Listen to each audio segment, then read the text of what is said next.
40. Tenerife. Por un clavo, el reino se perdió. Por un accidente estúpido provocado por el pánico de una chica aterrorizada que trataba de salvar su vida, el caos salió de la caja de Pandora una vez más. Pero en aquel momento nadie, ni siquiera sus protagonistas, eran conscientes de ello. Ni lo serían. Eric y Basilio Irizarry recorrieron rápidamente el primer laboratorio, escrutando al pasar hasta el último rincón. Al llegar a la puerta situada al fondo, Basilio le hizo señas a Eric para que se pusiera frente a esta. Con un mudo gesto de asentimiento, el pelirrojo se colocó a 2 metros de la puerta, sujetando la vereta con las 2 manos. Irizarry, por su parte, se acercó cauteloso al pomo y se pegó a la pared. Si aquella maldita chica les esperaba agazapada al otro lado, tratando de sorprenderlos con algo, se iba a quedar con las ganas. Alzó sus ojos hacia el belga y levantó 3 dedos. Con su mano derecha sobre el pomo contó mentalmente 3 segundos y a continuación le dio un fuerte tirón, apartándose de un salto. Un montón de cosas empezaron a suceder en muy pocos segundos. La primera fue que alguien totalmente desnudo salió disparado como un obús nada más abrir la puerta. Algo, no alguien, se corrigió Eric, totalmente aterrorizado al contemplar al no muerto que iba hacia él. En ese momento el belga cambió la agradable y cálida sensación de excitación sexual que disfrutaba por un miedo frío y pegajoso. Con los ojos desorbitados, levantó la vereta e hizo 2 rápidos disparos a bocajarro contra el no muerto. El primer proyectil atravesó el cuello de la criatura, liberando un espeso chorro de sangre negra. El segundo disparo le acertó en medio de la cara, dejando un enorme boquete sanguinoliento donde hasta hacía un segundo había estado su nariz. El no muerto se derrumbó como un fardo, pero Eric no tuvo oportunidad de relajarse, ya que otros 3 salían en tromba por la puerta. Maldiciendo en francés, el pelirrojo comenzó a retroceder, mientras volvía a disparar su arma, a pocos metros de las criaturas. Un chorretón de sangre salió como un surtidor de la cabeza abierta de uno de los no muertos, un africano enorme, de más de 2 metros. ¡Madre mía!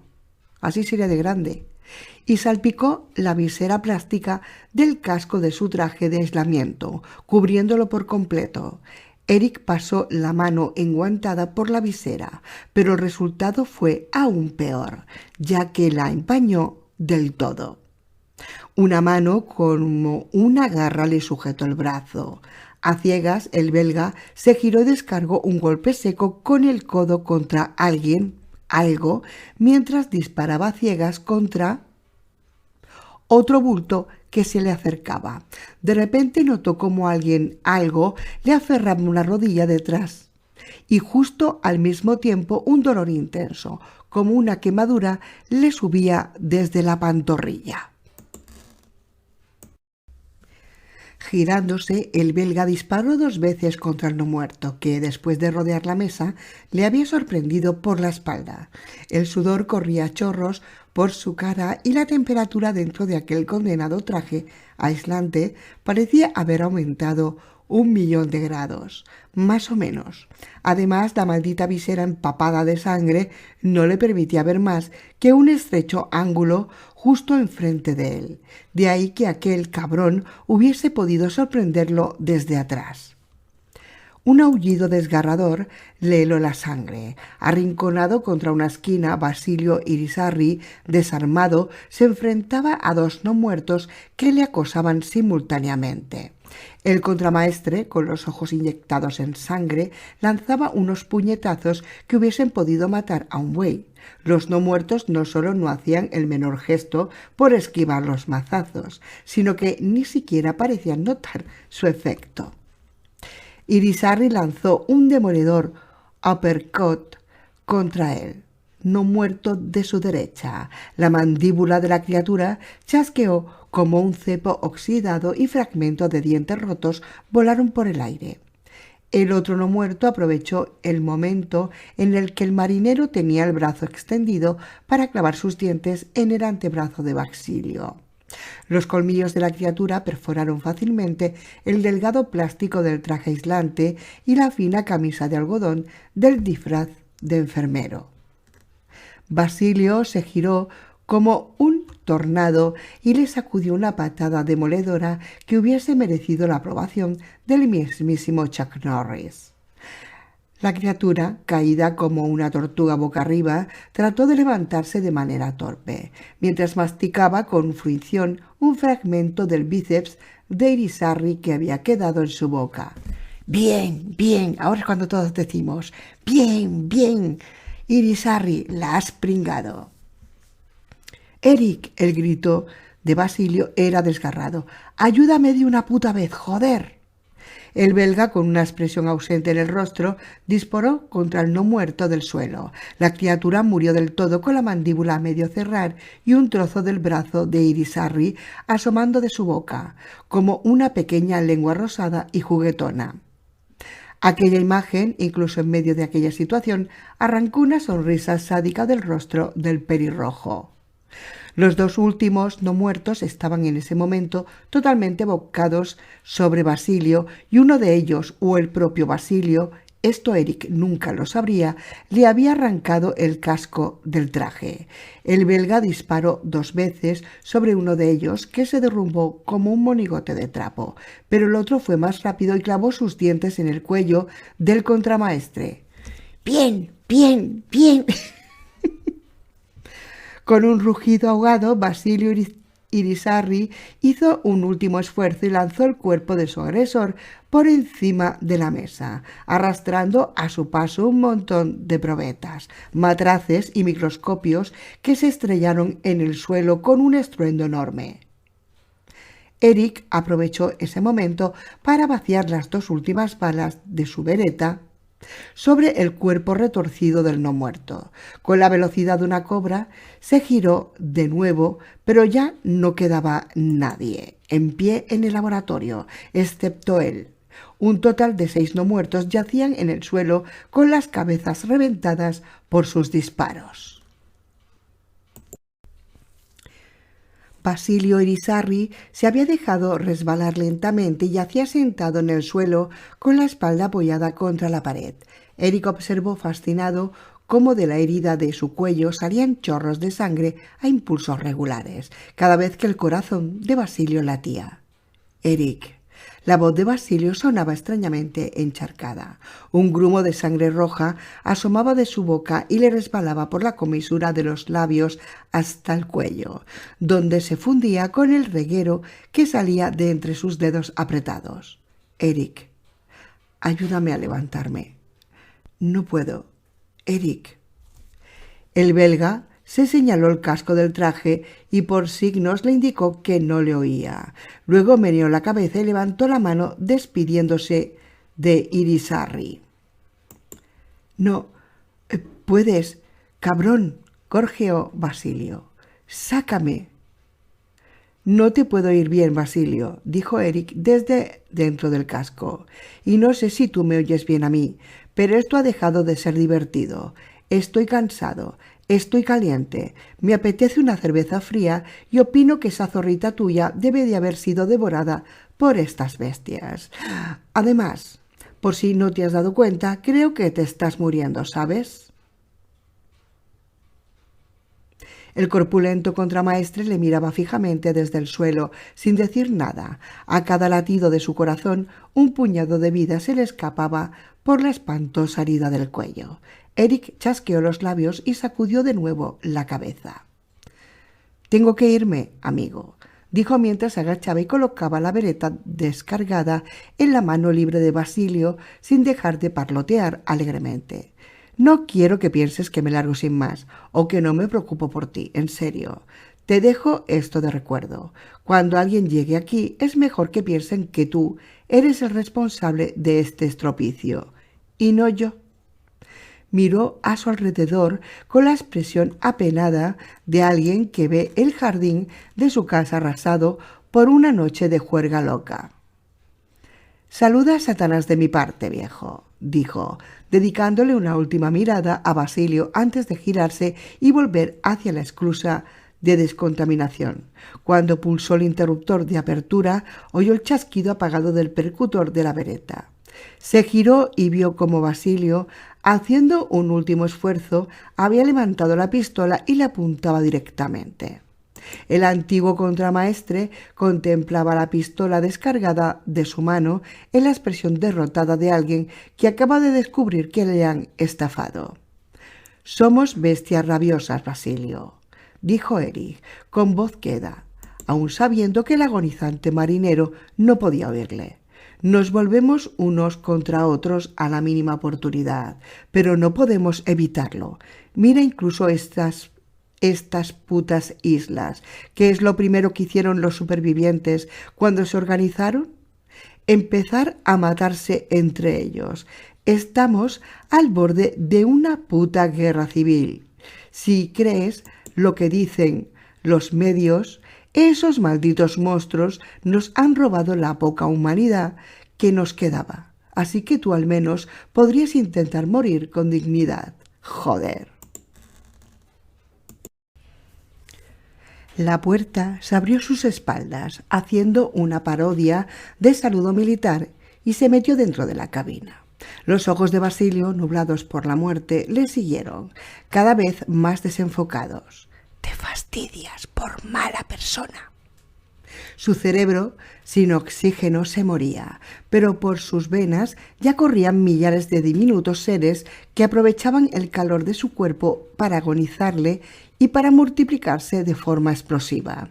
En pocas horas, cuando fuesen suficientes, harían que Basilio se levantase una vez más, pero Eric de Saus no estaría allí para verlo, si de él dependía. El belga apretó el pulsador de la cabina e inmediatamente el chorro de desinfectante le envolvió por completo. Cuando el líquido se coló por el agujero abierto en su pantorrilla, sintió una intensa sensación de ardor. Conmocionado, comprobó que tenía un enorme agujero en la pernera del traje, con los bordes chorreando de sangre. Con los dedos torpes levantó el jirón de plástico hasta dejar a la vista una serie de hendiduras regulares. «Ha sido uno de esos putos cristales al romperse», se dijo a sí mismo, sintiendo que el sudor se le helaba sobre la piel. «Sí, eso tiene que haber sido». El último cabrón voló sobre la mesa y rompió 1.000.000 de esos tubos de cristal al pasar. Seguro que alguno salió disparado y me rajó la pierna. Eso es. Su voz no sonaba tan segura como le hubiese gustado, pero al menos al oírse se relajó un poco. Respirando algo más tranquilo, Eric aguardó pacientemente a que terminase la ducha desinfectante. Cuando la luz roja se apagó, el belga empujó la puerta exterior y la ducha desinfectante. Cuando la luz se apagó, el belga empujó la puerta exterior y salió de nuevo al pasillo que daba acceso al laboratorio. Sin sacarse el traje, se coló por el hueco de la puerta de seguridad que Basilio había reventado a disparos y se alejó andando tranquilamente del laboratorio arrasado. Unos metros antes de llegar a la garita de control, se cruzó con un grupo variopinto de guardias civiles y militares que venían a la carrera. «En el laboratorio», señaló con su brazo hacia el punto de donde venía. «Un tipo con una pistola y una chica. Han entrado disparando a todo el mundo. Yo he podido escapar, pero aún queda gente dentro». «Mierda». «El zoo no, por favor, que no hayan llegado al zoo», murmuró el militar de más graduación mientras palidecía. «¿Usted está bien, doctor?» «Una bala casi me da debajo de la rodilla», mintió Eric con soltura mientras señalaba su pierna ensangrentada. «Pero solo es un rasguño, creo. Será mejor que algún compañero le eche un vistazo cuanto antes». «Por supuesto, doctor. Vaya hasta el piso de arriba cuanto antes para que le miren eso. Los froilos montaron un buen follón, pero la cosa ya se ha calmado», replicó el militar dando por zanjada la conversación. Vamos allá, pero con mucho cuidado. Si tan solo una de las puertas del zoo está abierta, disparad primero y preguntad después. ¿Entendido? El grupo se alejó trotando hacia el laboratorio, con una sonrisa satisfecha. Eric se sacó el casco del traje de aislamiento y por fin pudo apartarse de su rostro los mechones de pelo empapados en sudor. Al pasar por el puesto de control, dejó el traje apoyado sobre el mostrador y cruzó cojeando el arco detector de metales. La condenada herida de la pierna le dolía cada vez más y notaba cómo latía a cada paso que daba. 2 minutos después, Eric atravesaba las puertas del hospital, convertidas en un caos absoluto, con docenas de militares entrando y saliendo y colas enormes de enfermeros amontonados en pijama sobre la acera. Silbando entre dientes, se alejó hacia el centro de la ciudad, arrastrando ligeramente la pierna derecha al andar. Quizás sea una buena idea desinfectarla al llegar a casa. Pero al instante se corrigió. ¿Qué diablos? Tan solo es una mierda de corte. No es una mierda de corte, y lo sabes perfectamente bien, gilipollas. Es una puta mordedura, aulló la parte razonable y lógica de su mente. Y si fueses sabio te pegarías un tiro ahora mismo, desgraciado. No. Seguro que solo un corte. Recuerdo perfectamente cómo me corté con uno de aquellos cristales, se dijo a sí mismo, tajante, mientras sacudía la cabeza. Estás mintiendo. Estás mintiendo. Aulló la vocecilla, pero esta vez de forma mucho más débil. Eric llevaba oyendo voces en su cabeza desde los 14 años y había aprendido a no escucharlas. Puede esperar un rato. Eric se dio cuenta en ese preciso instante de que antes de ir a casa lo que deseaba desesperadamente era un trago. Parecía una idea muy buena. ¿Qué cojones? Era una idea colosal. Era la madre de todas las geniales ideas brillantes de la historia. Quizá un par de copas le calmaran el dolor de la pierna, donde millones de pequeños callados de pastor se multiplican en aquel preciso instante, aunque él no lo pudiese ver. Y puede que de paso acallasen aquellas jodidas vocecitas que gritaban en su cabeza y que no le dejaban pensar con claridad.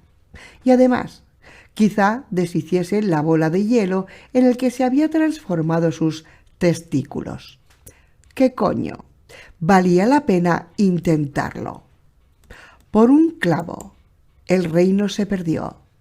Por solo un clavo, un único y jodido clavo. 41. Madrid. Las plantas inferiores del edificio eran un caos, comparadas con la serenidad sepulcral de la planta búnker por donde habíamos entrado.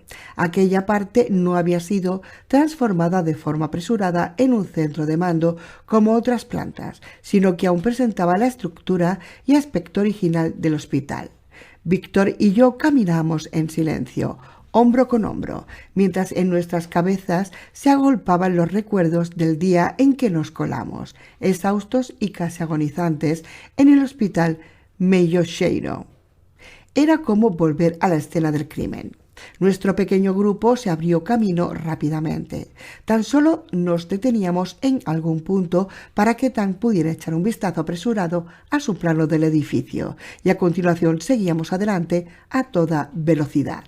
De vez en cuando nos cruzábamos con alguno muerto, pero los soldados de la parte delantera los iban abatiendo con una eficacia letal. Víctor y yo contemplábamos el espectáculo desde el centro del grupo, sin tener que llegar a utilizar nuestras armas ni en una sola ocasión. Finalmente, tras cruzar el último pasillo, llegamos a la puerta del almacén médico. Sabiendo lo valiosos y escasos que eran los medicamentos, me había figurado que sería una pesada puerta blindada, pero lo cierto es que se trataba de una simple puerta doble de madera con un cerrojo sencillo que parecía poder caer de una simple ojeada. El soldado que iba en cabeza le arreó una patada sin contemplaciones y la puerta se abrió de par en par. Ya sabéis, a estilo norteamericano. ¡Guau! El interior era una amplia sala con hileras de estanterías ordenadas donde se acumulaban miles de cajas de medicamentos. «Esto es enorme», protesté. «Aquí debe de haber toneladas de medicamentos. No podemos llevarnos todo esto». «No queremos llevarnos todo», replicó Pauli, mientras pasaba velozmente a mi lado. «Tan solo necesitamos lo que figuran en la lista del comandante». «Y los reactivos», añadió Marcelo, mientras revisaba a toda velocidad una estantería y me lanzaba un bote de plástico que pilla el vuelo. «Eso es lo más importante». «¿Reactivos? ¿Para qué?», pregunté confundido, mientras llenaba a toda prisa mi mochila con las cajas y botes que Marcelo me iba pasando a toda velocidad. «Son elementos imprescindibles para poder fabricar nuestros propios medicamentos en Tenerife», me explicó. «Cuantos más de estos botes nos llevemos, más tardaremos en volver a la península para conseguir medicamentos». «Entonces creo que es una idea estupenda», dijo Prit, sacudiendo entusiasmado sus bigotes mientras se hundía cajas y más cajas en el fondo de su mochila. No tardamos más de 15 minutos en llenar las mochilas de medicamentos y de principios activos. Por lo que pude ver, en la lista había de todo un poco: antibióticos, opiáceos, estimulantes y un montón de cosas que no podría decir qué eran. Para ganar espacio habíamos sacado los medicamentos de sus cajas y un montón de cartones vacíos alfombraban el suelo de la farmacia. Sentado como un Buda sobre uno de los montones, David Broto iba sacando cajas de un enorme cesto y tras examinarlas por un momento las desechaba lanzándolas por encima de su hombro. Finalmente dio un grito de alegría al encontrar lo que estaba buscando. «¡Estupendo! Ya pensaba que no iba a encontrar de estas». Se levantó de un salto y se acercó hasta nosotros, desenroscando la tapa de un bote. Sacó un par de pastillas de un color blanco anodino y se metió una en la boca con un inconfundible gesto de satisfacción. A continuación me ofreció el frasco. «¿Quieres?», me dijo. «Creo que nos pueden venir muy bien». «¿Qué son?», pregunté con desconfianza. «Metanfetaminas». «Anda, tómate las narices», replicó Broto, guiñándome un ojo, sin sueño, sin hambre, sin sed, y con los sentidos más alerta que un indio apache. «La bomba, amigo». «Sí, pero después, ¿qué te pasa? Que te vuelves un yonki». No quería ningún tipo de drogas en mi organismo, así que negué con la cabeza, pero Prit se adelantó y sacó un par de pastillas del bote con gesto decidido. Se puso una de ellas en la boca y me alcanzó la otra a mí. «Tómala», me dijo con expresión seria, «y déjate de estupideces. Cualquier ayuda en estos momentos nos viene genial, incluso aunque sea dopándose. No sabemos cómo vamos a pasar las próximas horas».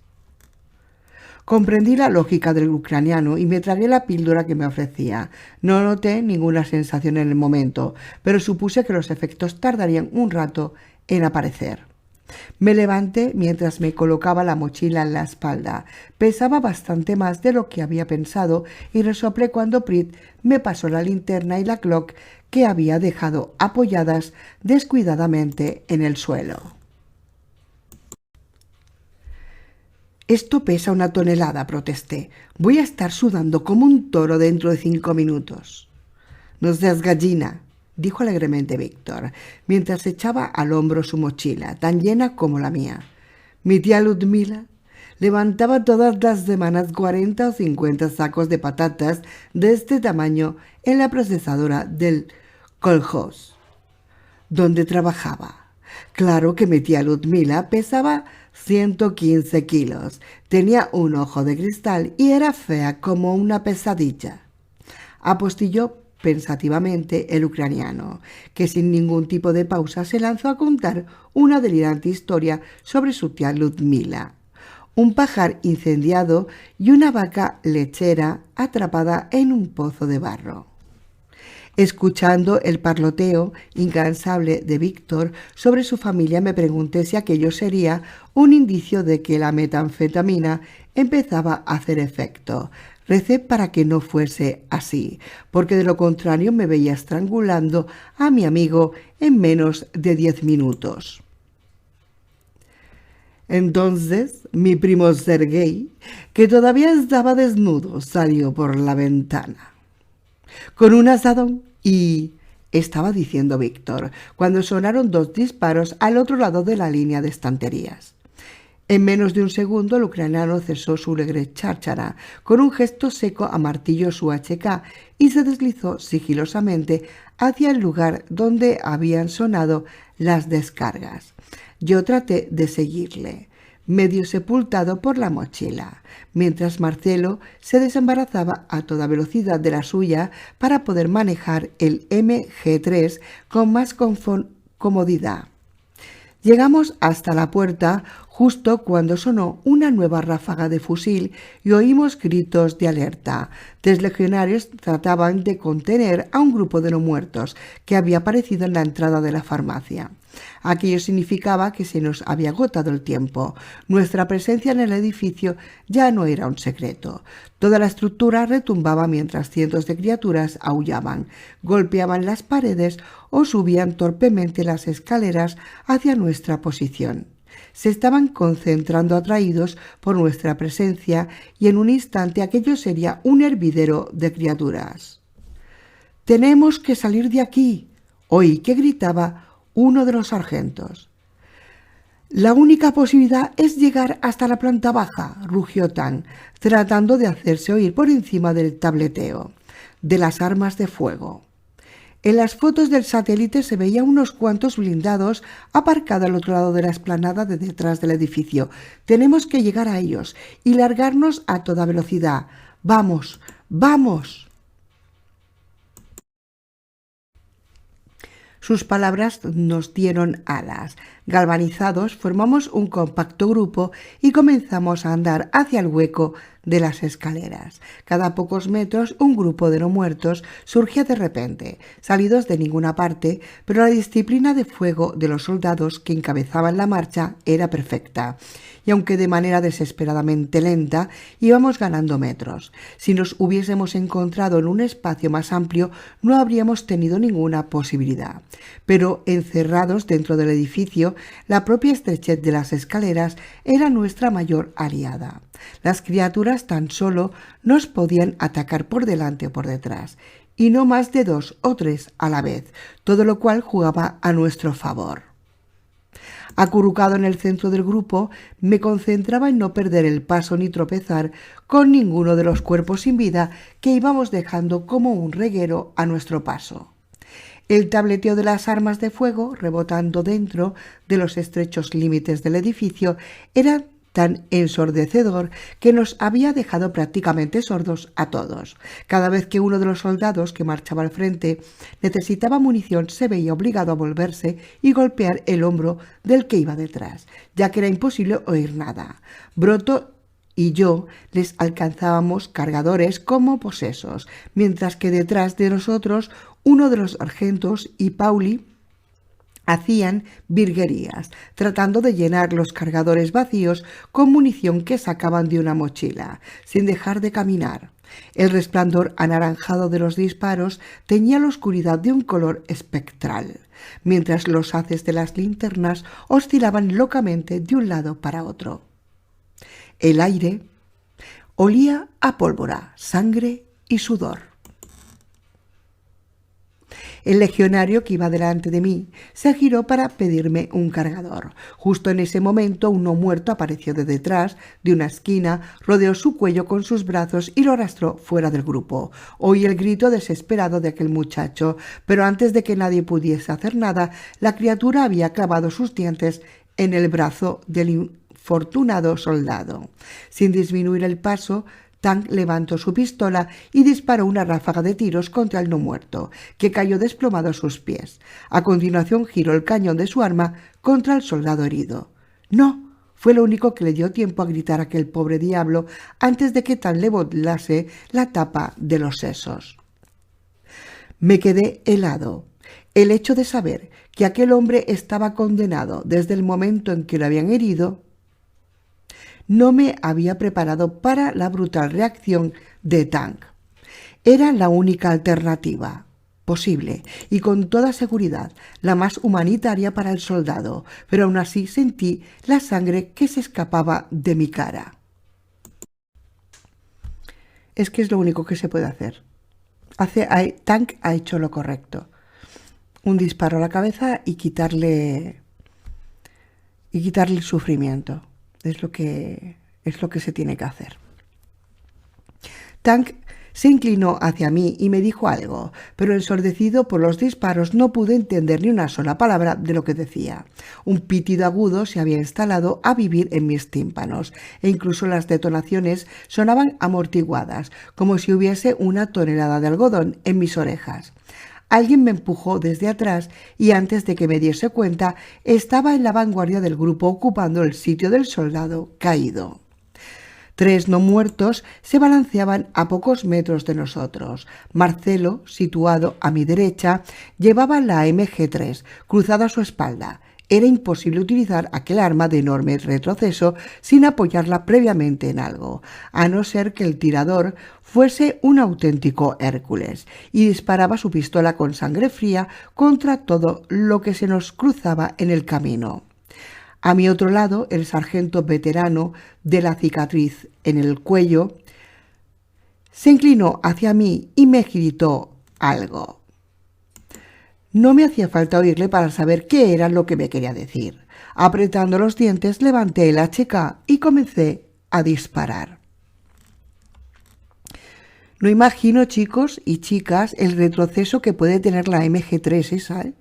Porque si ya el retroceso que tiene un águila del desierto, madre mía, eso tiene un retroceso, vamos, que es que como no sepas te dan en los morros, pero eso tiene un... Bueno, en fin, sigo con el libro. 42. No podría decir en qué momento se empezaron a torcer las cosas. Resulta muy difícil calcular el tiempo cuando estás disparando en unas escaleras a oscuras contra todo aquello que se mueve. En honor a la verdad, creo que mi aportación al equipo delantero que abría camino fue muy modesta.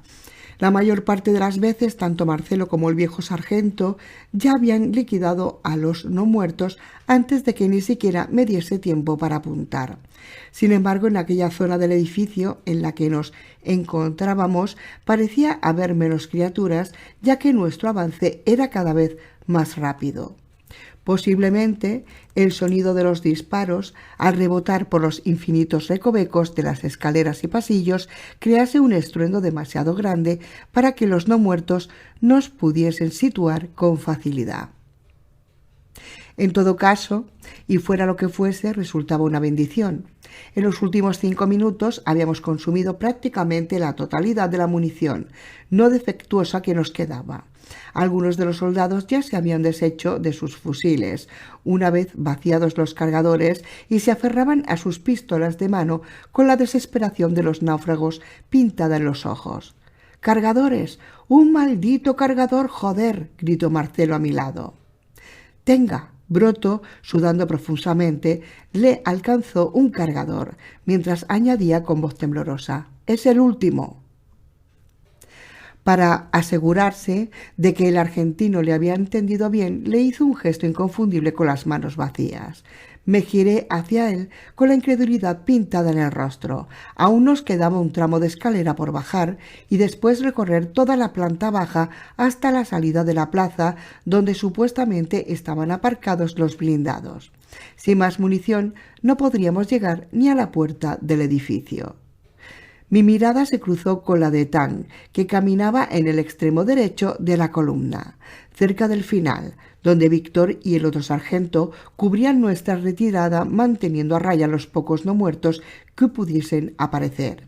El alemán me miró y sacudió la cabeza, con una expresión sombría en el rostro. «No hay nada que hacer», decían sus ojos.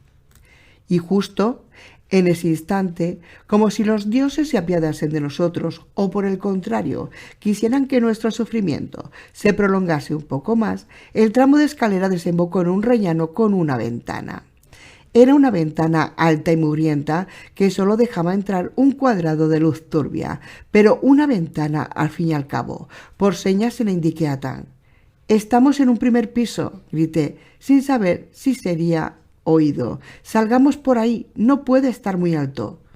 Nunca supe si el alemán me entendió o no, pero lo cierto es que, como un perro pastor, fue acercando a nuestro grupo al pie de aquella ventana, mientras se colocaba en la posición más expuesta para proteger a los últimos hombres que llegaban al rellano en aquel momento. Cuando estuvimos apoyados contra la pared, exhalé un suspiro de alivio. Situados en aquel modo, tan solo teníamos que proteger un flanco, pero aún así la situación seguía siendo terriblemente comprometida. De los 11 supervivientes que quedábamos, tan solo teníamos munición menos de la mitad, y esa reserva no duraría mucho. «¡Súbete a mis hombros!», le gritó Pritchenko al oído con tal fuerza que pensé que me explotaría el tímpano. Varias manos aparecieron para desembarazarme de la mochila y auparme a los hombros del ucraniano. De un empujón me encontré subido sobre Víctor y con la cabeza a la altura del ventanal. La ventana estaba a unos 2 metros de altura y daba la sensación de no haber sido abierta ni una sola vez desde la inauguración del edificio. Un pequeño cerco de óxido cubría las bisagras, dándole un aspecto triste y desangelado, mientras que la parte externa estaba cubierta de tal capa de suciedad que apenas dejaba entrar luz. Con los nudillos blanquecinos, a causa del esfuerzo, me aferré al marco del aluminio y miré a través del cristal. Desde allí podía ver parte de una pequeña plazoleta trasera que en tiempos debió de haber servido como parking para el personal del hospital.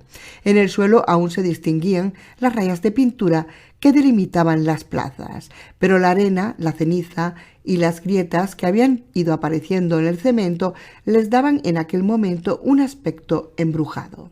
Al fondo de la plazoleta, 2 pesados vehículos blindados pintados de color verde oliva reposaban tranquilamente, con los extremos de sus cañones cubiertos por unas fundas de tela. Por lo demás, no se veía ni un alma. Supuse que los no muertos que hubiesen estado vagabundeando por allí hasta aquel momento estarían intentando entrar dentro del edificio, atraídos por el sonido de los disparos, dejando de esa manera el campo libre. La ocasión era perfecta. Manoseé la cerradura, pero no fui capaz de moverla ni un centímetro, ni en un sentido ni en otro. Sin tiempo para contemplaciones, golpeé el cristal con la culata de mi Glock. La ventana se rompió con un ruido endiablado, mientras una lluvia de cristales caía al exterior. Apresuradamente limpié todo lo que pude los bordes del marco y asomé la cabeza. El aire del exterior olía maravillosamente fresco y limpio, comparado con el enrarecido ambiente del interior del edificio. A mi derecha, adosado al muro, corría un tubo metálico de un apagado color mate. Era demasiado delgado para ser un desagüe. Posiblemente fuese una conducción de cable o algo similar, pero parecía estar sólidamente anclado. Aunque no había mucha altura hasta el suelo, pensé que sería preferible bajar agarrado a aquella tubería que parecía lo suficientemente sólida para soportar nuestro peso. «¡Salgamos por aquí!», grité mirando hacia el interior. En rápida sucesión me alcanzaron las 11 mochilas llenos de medicamentos que a su vez y sin contemplaciones fui arrojando por la ventana. A continuación me colé por el hueco y, retorciéndome con la gracia de un acróbata artrítico, me aferré a la tubería y comencé a descender palmo a palmo hasta llegar al suelo. Lo primero que hice fue mirar a mi alrededor con aprensión. Tan solo tenía 4 o 5 balas en el cargador de mi Glock, y si en aquel momento hubiese doblado la esquina un grupo de no muertos, no me habría quedado más remedio que echar a correr. Afortunadamente no parecía haber ninguno por allí, al menos por el momento. Contemplé cómo se descolgaba Víctor por la tubería, con su inseparable cuchillo golpeándole rítmicamente sobre los riñones. A continuación apareció Marcelo y un poco después el sargento veterano del pañuelo en el cuello. Cuando salió David Broto, se produjo un momento de tensión cuando el informático se quedó atascado durante un angustioso segundo en el hueco de la ventana. Fue preciso que Marcelo trepase de nuevo por la cañería para ayudar al catalán a salir del atasco. Mientras tanto, la situación en el interior se degradaba a cada instante que pasaba. En aquel momento ya solo se oía el disparo de 2 fusiles, que a duras penas podían contener a la muchedumbre de no muertos. Uno de los soldados salió por la ventana con el pánico pintado en su rostro y optó por saltar directamente al suelo. Al aterrizar, su tobillo derecho emitió un crujido tan terrible que por un momento todos nos olvidamos de la situación y nos volvimos hacia el pobre desgraciado, que se retorcía de dolor. Ya solo se escuchaba el hipido cadencioso de un fusil en el interior del edificio. Tang salió por la ventana y se giró hacia el interior, alargando su mano al siguiente a salir, un soldado muy moreno y con la cara marcada por el acné. Pero cuando ya le tenía agarrado por la muñeca, el soldado soltó un grito desgarrador mientras algo tiraba de él hacia el interior del edificio. ¡Ah, joder! ¡Duele! ¡Duele! ¡Duele!, gritaba el chico, tratando de sujetarse desesperadamente al brazo del comandante. Sin ceremonias y musitando un breve «lo siento», Tang soltó las muñecas de aquel pobre diablo. En menos de un segundo, el cuerpo del muchacho fue tragado hacia el interior del edificio y desapareció con la misma rapidez que un muñeco dentro de una caja. Sus gritos de agonía resonaron durante un instante y luego solo hubo silencio. Estábamos mudos cuando Tang alcanzó el suelo y se sacudió el polvo de la guerrera manchada de la sangre de alguien o algo en una manga. Además del soldado moreno, faltaban otro legionario y el segundo sargento del pelotón, que también se había quedado dentro. Todos y cada uno de nosotros estaba echando las mismas cuentas que yo y nadie se atrevía a decir nada. Del grupo inicial de 18 personas que habíamos entrado menos de una hora antes de aquel edificio, tan solo quedábamos 8. Marcelo, Pauli, Tang, Broto, el sargento veterano, el soldado del tobillo roto, cuyo nombre desconocía, Víctor Prichenko y yo. ¿A qué están esperando?, gruñó Tang, haciendo gala de una sensibilidad típicamente germánica. ¡Corran hacia los transportes antes de que tengamos compañía! Sin pronunciar palabra, recogimos las mochilas del suelo, aunque 3 de ellas tuvieron que quedar abandonadas al pie del muro, y siguiendo a Tang nos acercamos a los transportes. Los blindados eran 2 carros de asalto de aspecto estrafalario con 4 enormes ruedas por cada lado y una torreta con un cañón desproporcionadamente grande en la parte superior. Aunque daban la sensación de haber sido diseñados por un ingeniero sin sentido de la estética, transmitían sin embargo una imagen de potencia fuera de lo común.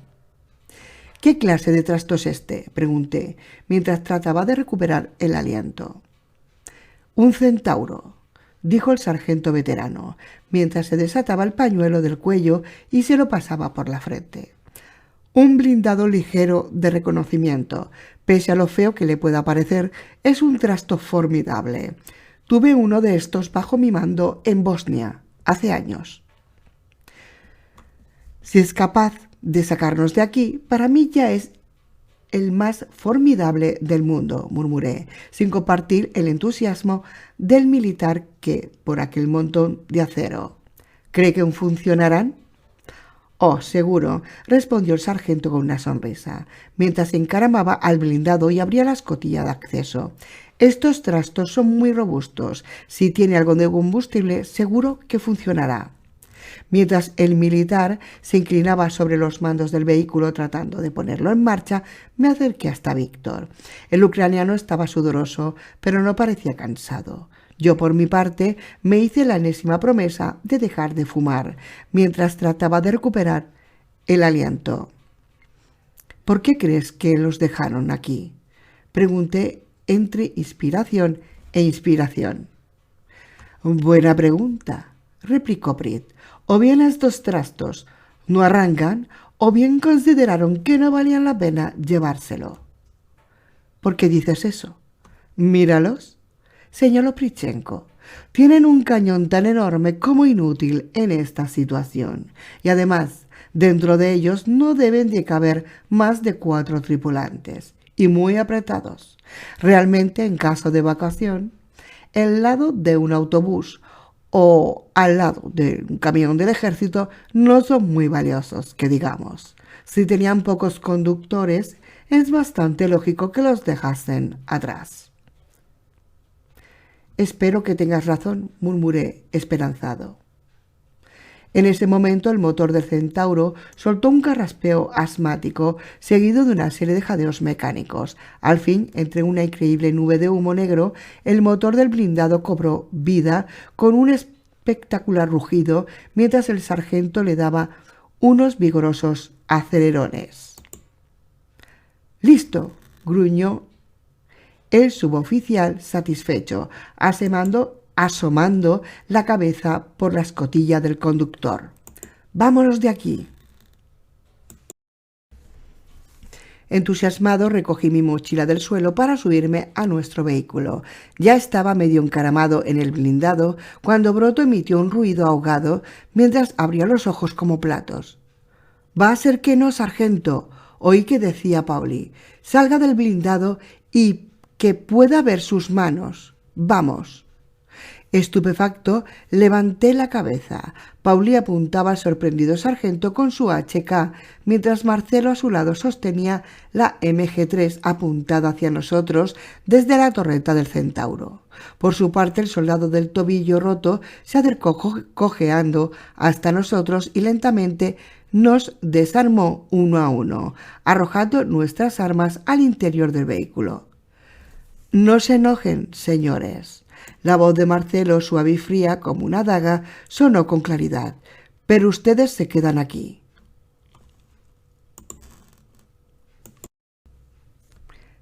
¿Qué? ¿Os sorprende? A mí no me sorprende para nada, que lo sepáis. 43. Tenerife.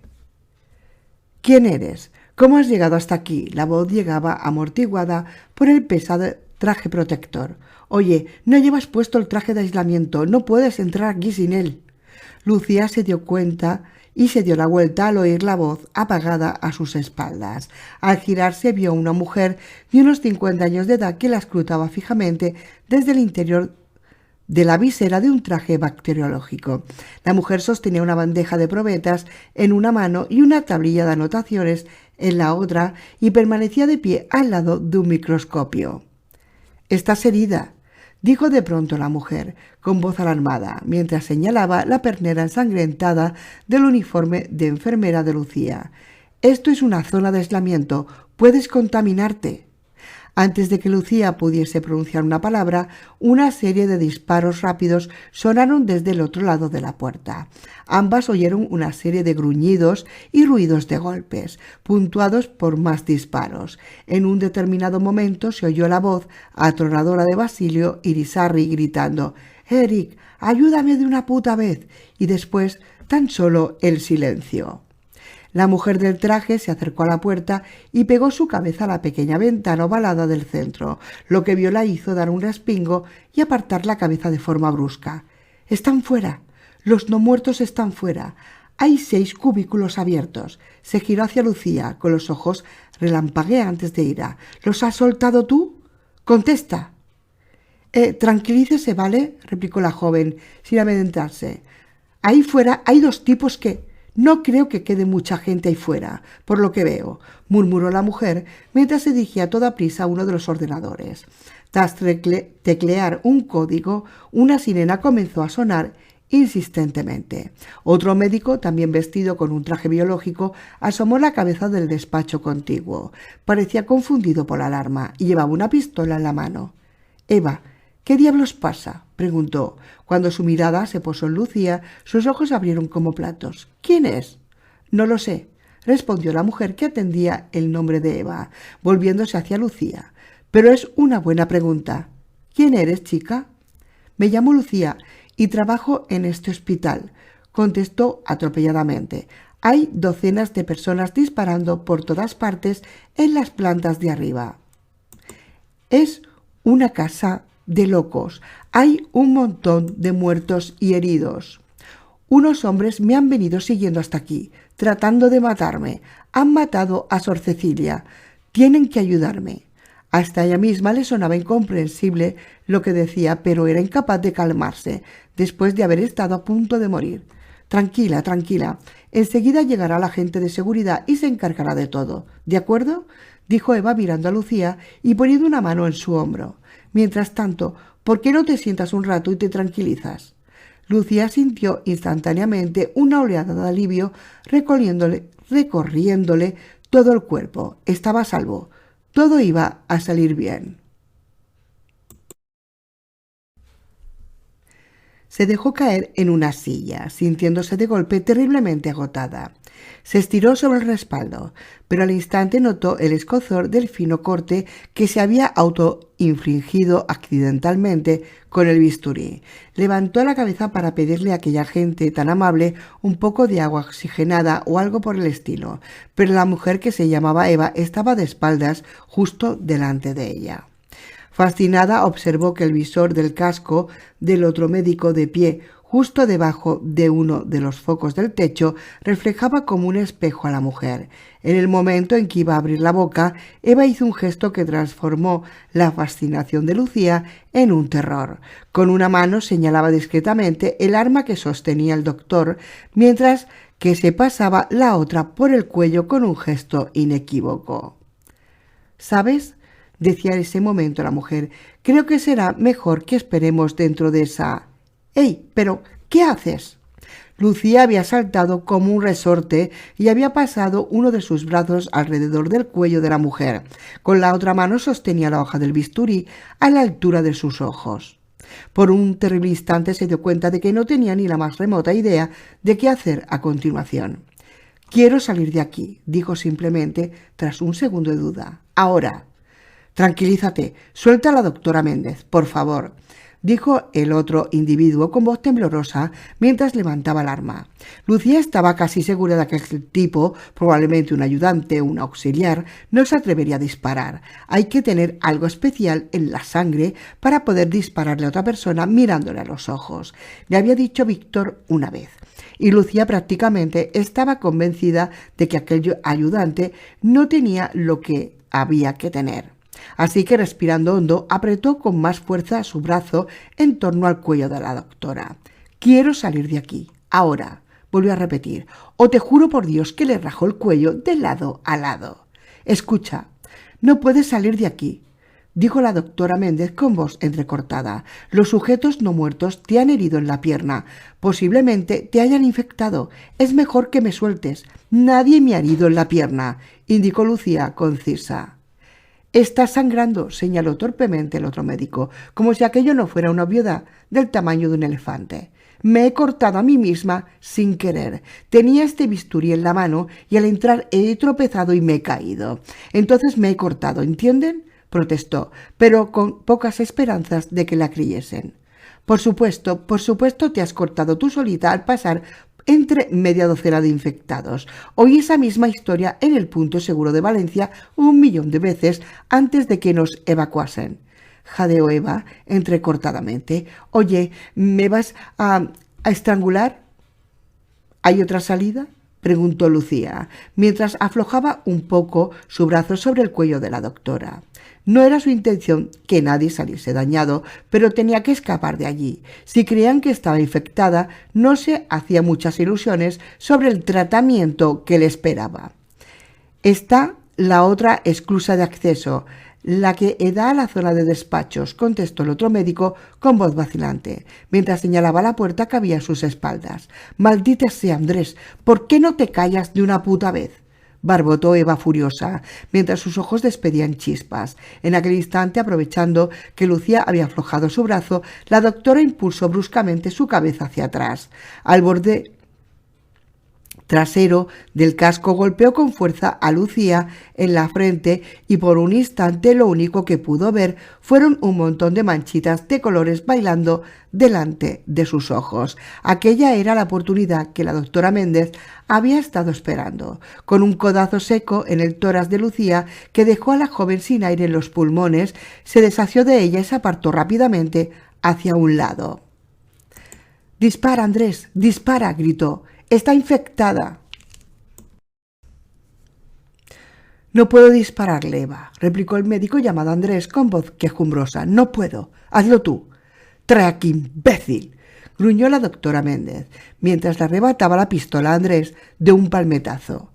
Ese pequeño instante fue suficiente para que Lucía se escurriese como una anguila hasta la última habitación, donde la puerta de la esclusa de desinfección estaba tentadoramente abierta.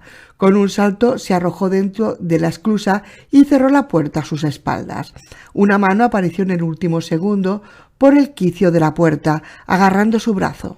«La tengo, doctora, la tengo». La voz del ayudante sonaba triunfal, hasta que Lucía, sin miramientos, le clavó el bisturí con fuerza en el antebrazo, obligándole a retirarlo. «¡Ay! Estoy herido, doctora. Creo que me ha mordido». «Anda, el otro. Un médico, un científico, y no sabe si lo que es una mordedura y lo que es el ataque, el corte de un bisturí». Hay que ser muy tonto, ¿eh? Pero un tonto a las 3. ¿Cómo que? Dice, no sé, doctora, si me ha dado con el bisturí. No, que me ha mordido, dice. Ay, madre, por favor. Lucía cerró con fuerza la puerta y apretó el botón de la pared. En pocos segundos sus ojos volvían a lagrimear a causa de los productos químicos. Tras 2 interminables minutos, la luz cambió a verde y la joven salió a un coqueto despacho atestado de papeles y con montañas de libros apilados por las esquinas. Tropezando entre ellos, Lucía consiguió llegar hasta la ventana que daba a un pozo de ventilación, muy mal iluminado. Adosada a una pared, una escalera de incendios subía hacia las plantas superiores. Sin dudarlo un segundo, la joven comenzó a trepar por ella hasta llegar al nivel de la calle. El exterior era un caos. Docenas de personas bajaban a empujones por las escaleras, tropezando entre ellas y gritando histéricamente. Un grupo de enfermeros trataba infructuosamente de atender a los heridos de los pasillos, pero se veían desbordados ante el aluvión de gente que llegaba sin cesar. Desde dentro del hospital se oían de vez en cuando disparos aislados. Daba la impresión de que algunos de los grupos de seguridad aún no se habían dado cuenta de que estaban cazando sombras. Oye, ven aquí». Un enfermero corpulento y de piel oscura la cogió por un brazo. Lucía, aterrorizada, intentó desasirse, pero aquel hombre era demasiado fuerte. «Tranquila, chica, solo quiero ayudarte. A ver, déjame ver esos cortes». Antes de que pudiese darse cuenta de lo que sucedía, Lucía se vio llevada casi en volandas por el enfermero a una zona del jardín exterior, donde algún médico con iniciativa había montado un apresurado hospital de campaña. «El corte de la pierna no parece muy profundo, pero en la frente te has llevado un buen golpe. ¿Y qué diablos te han echado en los ojos?», le preguntó mientras vaciaba un chorro de agua destilada en sus globos oculares. Lucía sintió al instante una agradable sensación de alivio. Creo que hay alguien ahí dentro que está usando gases lacrimógenos». «Estoy bien, gracias, estoy bien», fue todo lo que pudo musitar Lucía.